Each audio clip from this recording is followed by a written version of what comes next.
Hello and welcome to Brewer Territory. I'm your host, Kurt Hogue. We're live. I'm here with JP Fire and Corey Canelo. I'm in Miami. You guys are at your respective abodes, but the Brewers, they won 4 games actually. So let's sit here and let's talk about it.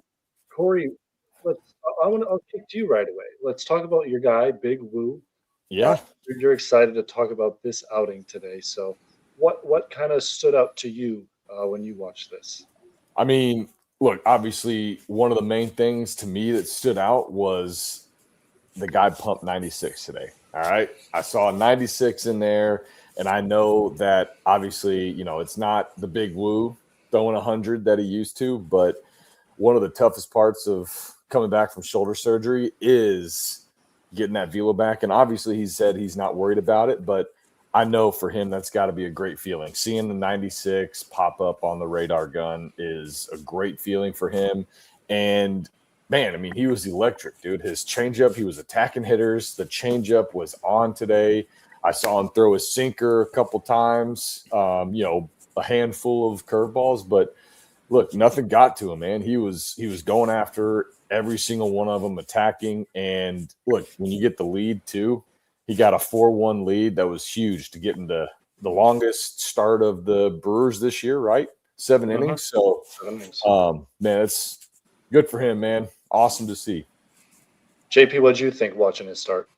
Yeah, I think the same thing. I think needed it. It was one of those games where you're depending on your veteran, your big money guy to come out and kind of give everyone else on the team a little bit of blow and say, I'm going to take it for 7 innings, and you guys just do the rest and get me a run or two, and we're going to get the job done. And I think that's what Big Woo did today. And it was actually a really fun outing to watch. Even mixing in his 4-seam to 2-seam difference is a I mean, it almost is like a cutter 2-seam to me. It seems like more than even just the 4-seam 2-seam. Yeah, it's not a sinker, right? It's not a sinker. It's actually more 2-seam where it just yeah. And, I mean, obviously seeing that McGill and Zerpa were probably down today. I mean, they've been used the past 2 days, giving the bullpen a little break right there. And, yeah, I mean, you got to get to a Uribe. But, look, things happen in the 9th inning, right? So, I mean, that's why closers get paid the way they do. Exactly. The boys pulled it out, man. Yeah, maybe one of those wins that not just maybe probably is one of those wins you feels good when it happens today, and you'll see some effect of it, some trickle down effect of it down the road. JP, we talked a couple of days ago. Things were not good. They were bad, and we pulled out the old panicometer for the first time on this show, and I think you had a 2.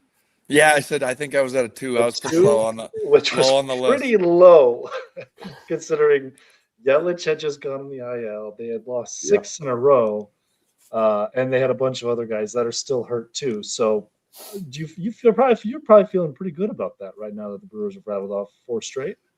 Yeah, I mean, I think it just shows the depth of the minor leagues that the Brewers had and how they run their system. I mean, it's next man up, and they're playing good baseball. They're getting good starts. They're getting good debuts out of guys in Miami, and it's Brewer baseball. I mean, that's the way they are. They grind out wins and the small ball, the getting on base, long ABs against Alcantara today. I mean, it's a big day for them. Yeah, there was a couple of these. I mean, wins. Oh, good, Corey. Yeah. Oh, no, I wanted JP had touched on something too. I mean, what we talked about before the show is the starting pitch in the past 4 days. I mean, let's talk about that, JP. Obviously, we're winning ball games, but yeah, pull out the numbers of what our last 4 starts have been. And obviously, Crow making his debut, you can't draw that up any better, right? Yeah, I mean, we went from Patrick was 6.2, 1 earned, 2 walks. Sproat 6.2, 1 earned, 1 walk. Crow 5.1 debut, 2 earned, 1 walk.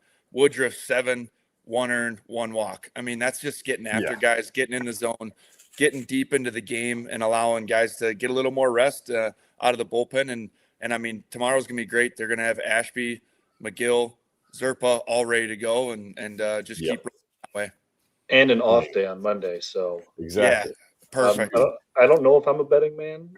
I don't think I am, but if I was, I'm taking the Aaron Ashby innings. Yeah. For sure. For sure. Hope your arm's feeling good, Aaron. 1000%, dude. You didn't pitch for 2 straight days, buddy. Get ready. You're in there. Exactly. I mean, the walks have been down, and you look at it from the other side. Alcantara, who hasn't walked guys, who hasn't given up runs, walked 6 today. And he gave up 4 runs. I mean, it's just we had 6 walks by our 7, 8, and 9 hitters today. That's ground out ABs right there. Yeah. I like when Corey he's getting excited about walks there from the offense. I think that's something else that's going to get him pretty excited too. Your guy Brandon Sproat. We haven't talked about this. I know we're doing a post-game show from Saturday's game, but we gotta talk about this. Right? We did, because his last start was we saw it. Yeah, we saw the potential coming, and now this last start here is exactly what we knew Sproat could do. What he did in spring training, it's what we're seeing now. This is, I mean, elite. Look at the whiffs right there. The whiffs on the sweeper. The sweeper was electric too, man. I watched those at bats against Vlad. Man, I mean, that's a good hitter. And that's a really good hitter. They were really good pitches, man. It was awesome. Yeah, 12 whiffs. You can see 3 on the curveball, another 4 on the sweeper, both pretty high whiff rates as well. Was it what was most exciting to you guys? Was the pure stuff, or was there something else that he did that kind of got your pitcher brain going? This is it. This is what it's supposed to be. I just think that him working deeper into the game and getting to see him get lengthened out in regular season. But yeah, I like the whiff. So what was there? 3 pitches on there that were getting 35% whiff or more. Yeah, basically all his secondary stuff. Yeah, that's when you're getting whiffs with your secondary stuff. That just makes everything easier, and not only that, he's got a great fastball to follow all that stuff up with. So he's pumping a hundo. I mean, it's unbelievable. But he looks relaxed out there. It looks smooth. Doesn't look like he's pressing anymore, and it looks like he's getting his feet dug in the ground. Looks good. If you guys are following along, you're watching on YouTube, feel free to drop a comment. We'll put it up on air. Maybe talk about if you got a question. We'll bring it up. And also, while you're at it, like and subscribe to the show. All right, let's keep going on young pitchers. Coleman Crow. Maybe we can go back to Sproat a little. I don't know if you guys have more to talk about with Sproat, but let's get to Coleman Crow's debut. A lot of breaking stuff, a lot of stuff that moves. He had 4 feet of separation between his biggest sinker and his biggest sweeper. And the sweepers, neither of those are his best pitch. The best pitch is the curveball, and then the four seam also works. And the cutter was probably his most effective pitch in terms of just getting outs and getting into the zone and stealing strikes.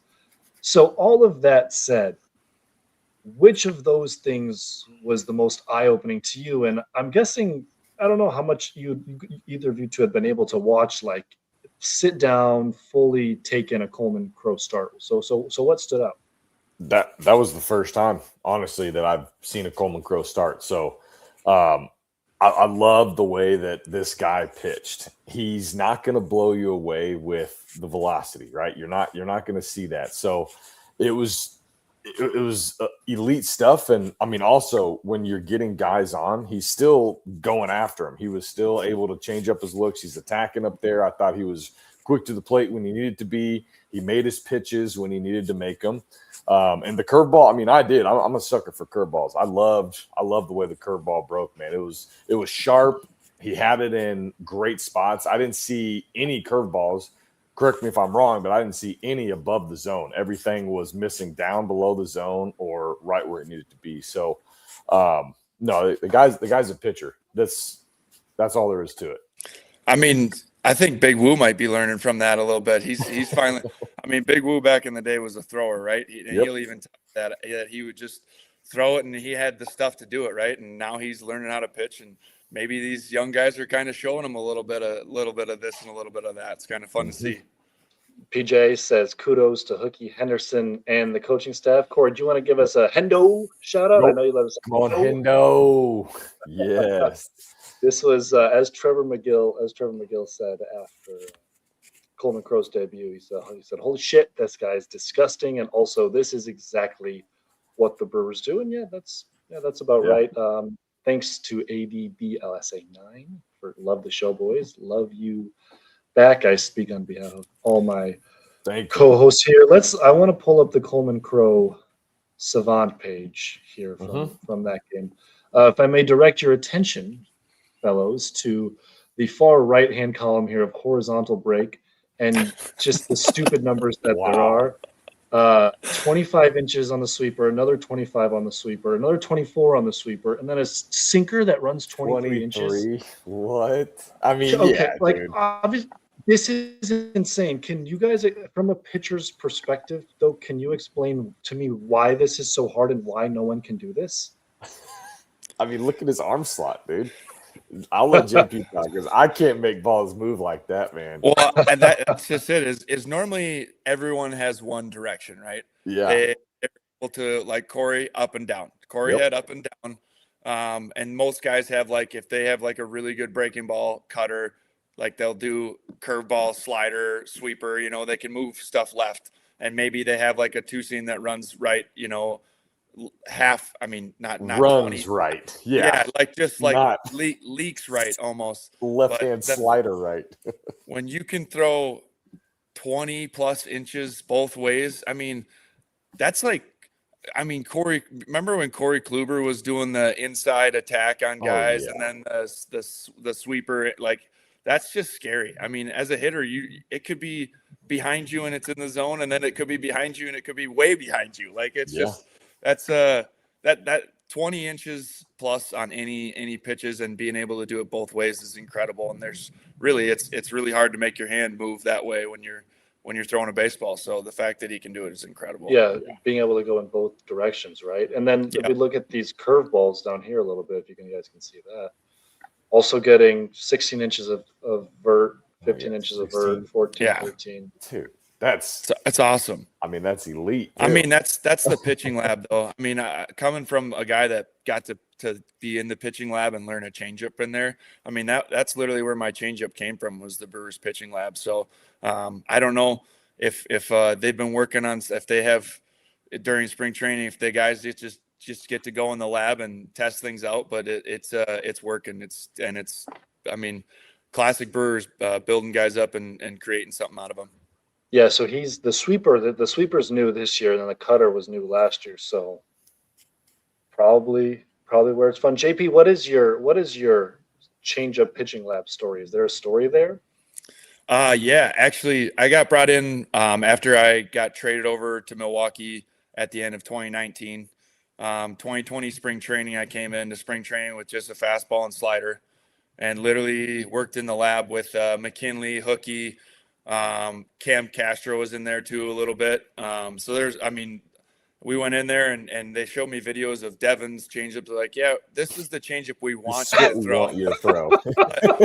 if we can get something like a little bit less, it'll work well. And honestly, it was just like, I went in there and I grabbed a grip and they're like, try this grip, throw it. And they're like, oh, now just try and turn your hand a little bit more. Cause like, look at the Edgertronic up here and also the numbers. And if you do this a little bit, and like, it was just a whole bunch. And all of a sudden I threw one, they're like, oh, now just repeat that. There it is. And it just came out of nowhere. And then fine tuning it. It was, those guys make minor adjustments. I mean, you take video of that, where your finger's releasing on the ball and figure out how to just take little minor adjustments. And that's what they have in there. I mean, it's TVs and data all over the place. And it's an awesome lab and an awesome tool for these young guys coming up to use. Never got Corey a changeup though. No. I just didn't understand it, man.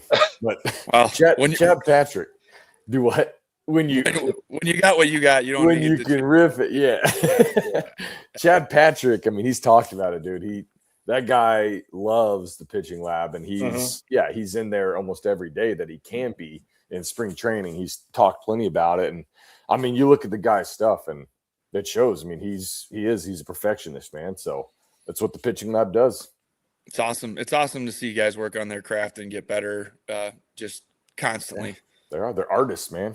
Yep. Enough about these. I know. Enough about talk about the hitters. Karen Hardy says Bryce is a star. Well, that answers that question. No Yep. more wondering if he's a star or not. Getting talent from his dad, so fun to watch. He is shining. Crow is awesome. I will say, Karen, not just his dad. The family is a bunch of athletes. The family's a bunch of athletes, and I also bet he picked up. My lights just went out. Workroom. That was creepy. Must be a motion sensor. Yeah, you wave Yeah, it. waving. Get We're you back waving. in it. It's all right. We like this here. It's a good look right here. His sisters are good at softball. JP, please talk about Bryce Turang while I get up from my You seat. bet. You bet. Try to get these lights on. Bryce has been so hot, he put the lights out in Kurt's office in there. Literally. But no, I mean, he's literally what we talked about a few days ago, stepping into that 3-4 role and literally basically making it where surprisingly it doesn't, like, you're not missing the yes, we're missing the Christian Yelich in there, but right now Bryce Turang looks like a young Christian the way he's been playing. And I mean, I'd argue he's got to be top 2 second baseman in the league, and he's probably not number 2. Yeah, I agree with that, man. Top 2, not 2. Yeah, top 2, two, not 2. Look, Yeah. Was that Devontae Adams? That was Devontae Adams. I'm pretty sure it was a former Packer. Yes. I mean, the way he's playing, man. Look up at the plate too. Yeah, you could tell that it surprised Alcantara today that he's coming in there. You know, he's gonna take some pitches just like he always does. You know, find his timing, and he ambushes. Look, the guy can do it. Yep. And that was legit. And even the next at bat, man. I mean, same thing. The guys, Bender just threw 4 straight curveballs, and he was sinkers. Didn't throw a lot of sliders, and then he just hangs a slider there, and Turang's ready, dude. He's a great baseball player. He's got an eye for the game, and I mean, I guess we're just talking about Bryce, but also it's all of our hitters right now are they're doing what they need to do. No, I agree. Let's pull up. I'm just a baseball savant and graph guy today. That's what I am. That's all I do for this.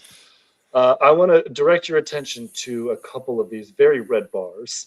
Number one being his chase rate at 93% or 93rd percentile at only 19.3% chase. Wow. And then he's whiffing in the 86th percentile at 18%. There's a little bit of strikeout in there, I think, because he's not swinging the bat as much.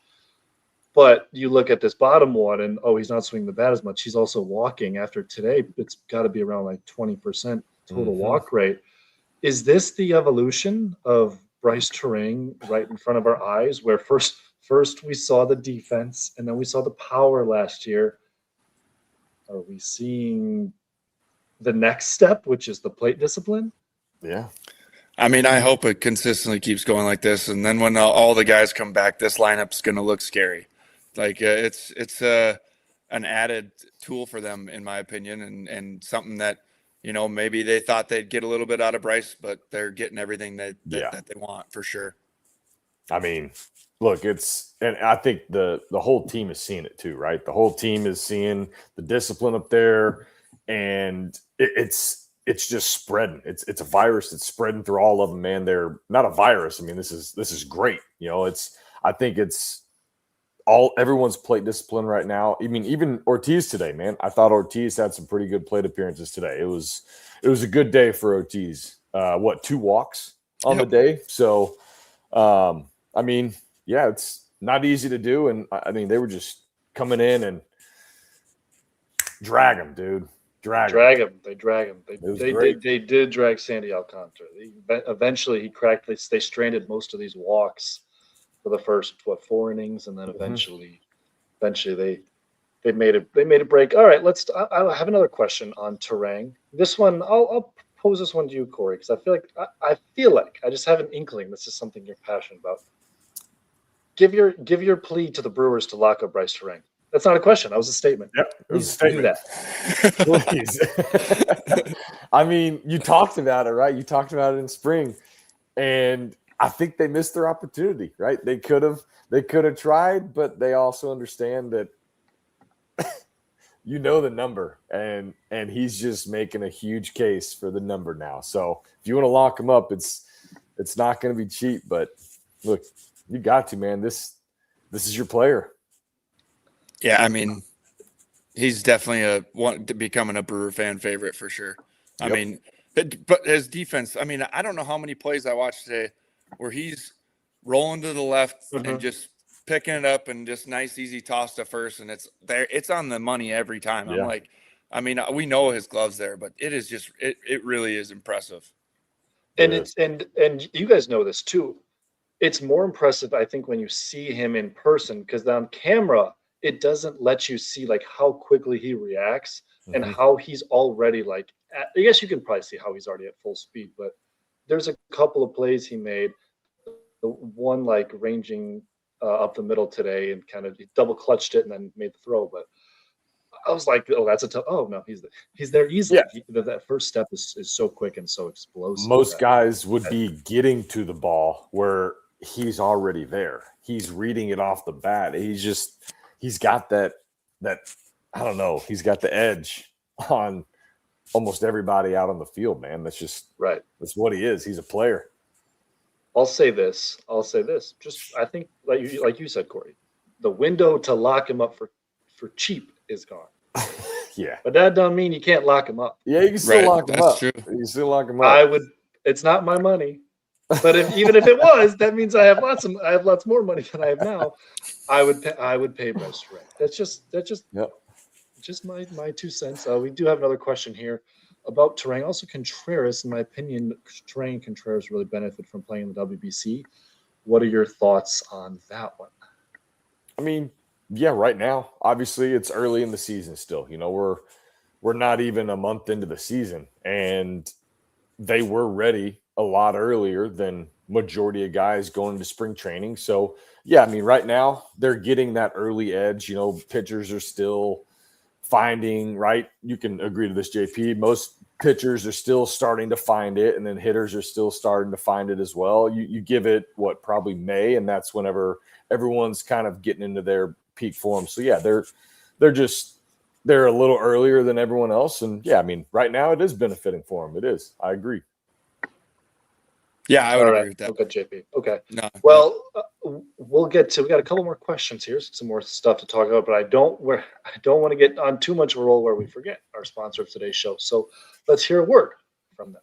Kratz, the world has a cord problem, wires everywhere. It's 2026, and it is time to get a Ridge Wallet 5-in-1. It's not a wallet, it's a charger. Look at this thing. It sticks to your phone. You push the button. It charges your phone while you can charge 2 different items at the same time. Oh, and don't forget, while it's charging, you got a little lean-to, John. That'll help it sit right there. Appreciate your Ridge Wallet. This is so nice. Which is great for me. If I'm at the airport and I'm watching a game, I can charge 5 devices and then I can just watch something on the phone. Of course, they still have the wallets that are money too. And we know the code. It's nice and simple. It's FOUL, F-O-U-L. 1 thing to pack, 5 ways to power. You can find Ridge's power bank at Best Buy, or our listeners can get 10% off at ridge.com by using code FOUL at checkout. Head to ridge.com, use code FOUL, and you're all set. After your purchase, they'll ask you where you heard about them. Please support FT and tell them we sent you. I actually do need that. I do. That's got to be a Hogue press box product. All right, Seriously. Let's get to Michael R. Dolan's question. Is Luis Rengifo starting to get hot? He was over 20. Is it simple regression back toward the mean? Math problem for you? Or is it he's getting hot? What do we think? Go ahead, JP. I think it's a combination, like Corey said. I think everyone's just grinding out ABs a little bit better. I think that the whole team kind of has just took it on that we're going to, we lost some of our guys that are going to do the big swings for us. So we got to grind ABs. And I think Rengifo's right in there with those guys. I mean, he knows what it is to grind out ABs and play the position the right way. So no, I mean, maybe a little positive regression, but hopefully it's just the whole team and he's a part of it getting hot. It is, man. Good defense by him too. I mean, I'm really liking everybody's defense right now, but even him over at the hot spot, dude, and he played first base, right, for the first time ever in his career yesterday. Yeah, he's got a lot of games in his career. Yeah, no doubt. Exactly. Hey, Gary, grab a glove. Yeah. Luis, get a glove. They're really thin right now. Yep. Aaron Hardy jumping back in, more about Bryce. You can tell he loves baseball. I think we all agree with that. Just loves the game. One reporter said he'd be a star years ago too. Sadly, he would go somewhere else for the money. I wanted to get to the one reporter said he would be a star years ago too comment. Was that no? Wait, no, that was not me. I was not sitting there.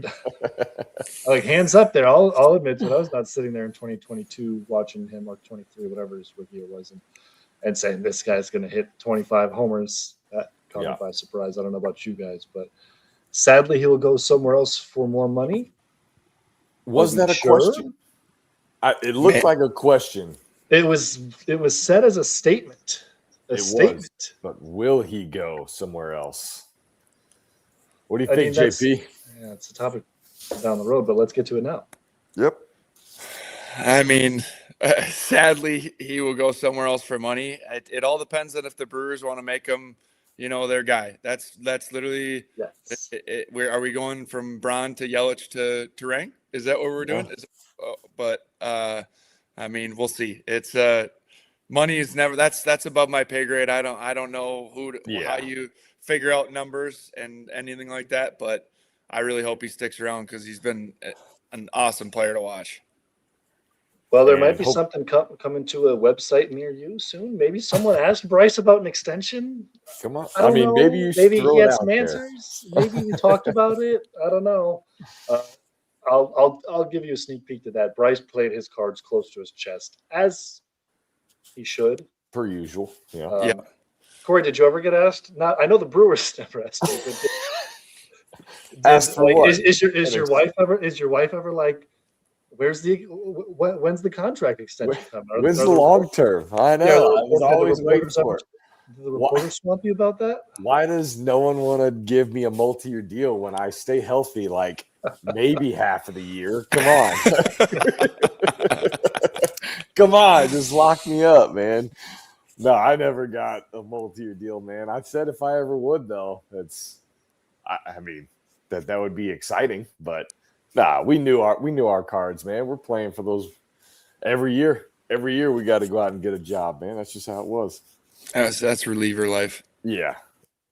JP, did you go through arbitration? I got into a year of it, and then they're like, all right, you don't throw hard enough to do that. This is unbelievable. These two guys have a combined career ERA probably like of 3 or under 3. Oh yeah. And I don't know. I'd like to find. I would like to find another pot out there with 2 multiple pitchers, or hey, even a 3-person show with a lower combined ERA. Right. Than Come on, now. You ain't gonna find it, man. You ain't gonna find it. Oh man. So, any other thoughts wrapping up this game or the last couple before we call it here on this live post-game show? I mean, Blue Jays, look, that was awesome. That's all I got to say about it. I mean, coming back after that loss, game 1 was tough, and I mean, yeah, they fought it out hard.